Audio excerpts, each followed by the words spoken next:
ما شاء الله. الآن أدعو الأخ محمد نوشاد فليتفضل مشكورا مزمل أن يقترب من اليسرى وليستعين. السلام عليكم ورحمة الله وبركاته. الحمد لله ولي الصالحين ولا عدوان إلا على الظالمين، والصلاة والسلام على إمام المتقين وقدوة الناس أجمعين وعلى آله وصحبه ومن تبعهم بإحسان إلى يوم الدين. أما بعد، فقال تعالى: يرفع الله الذين آمنوا منكم والذين أوتوا العلم درجات والله بما تعملون خبير. صدق الله العظيم.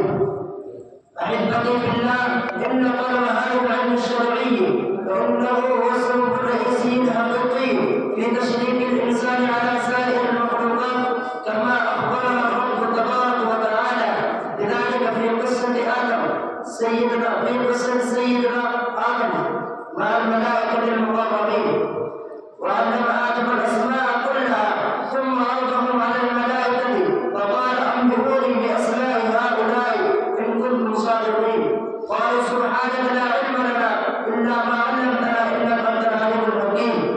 قال: يا آدم أنبئهم بأسمائهم. فلما أنبأهم بأسمائهم قال: ألم أقل لكم إني أعلم غيب السماوات والأرض وأعلم ما تبدون إن كنتم صادقين تكتمون. وقد سماه الله تعالى بالحكمة في آية أخرى فقال: يؤتي الحكمة من يشاء ومن يؤتي الحكمة فقد أوتي خيرا كثيرا.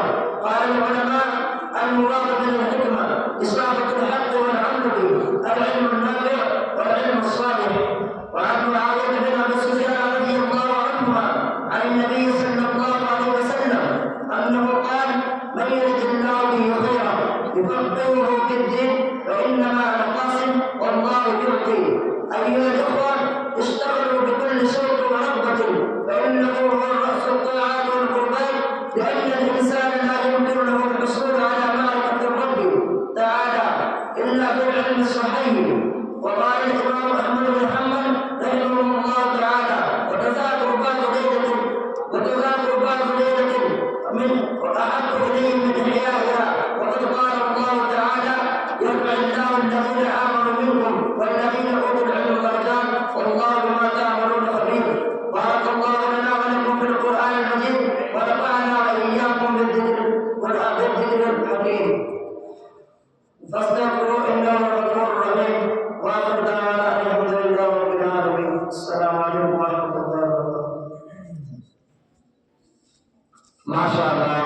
الآن أدعو الأخ محمد مزمل أن يأخذ النسرة، والذي أمامنا الخطبة محمد طايب أن يقترب من النسرة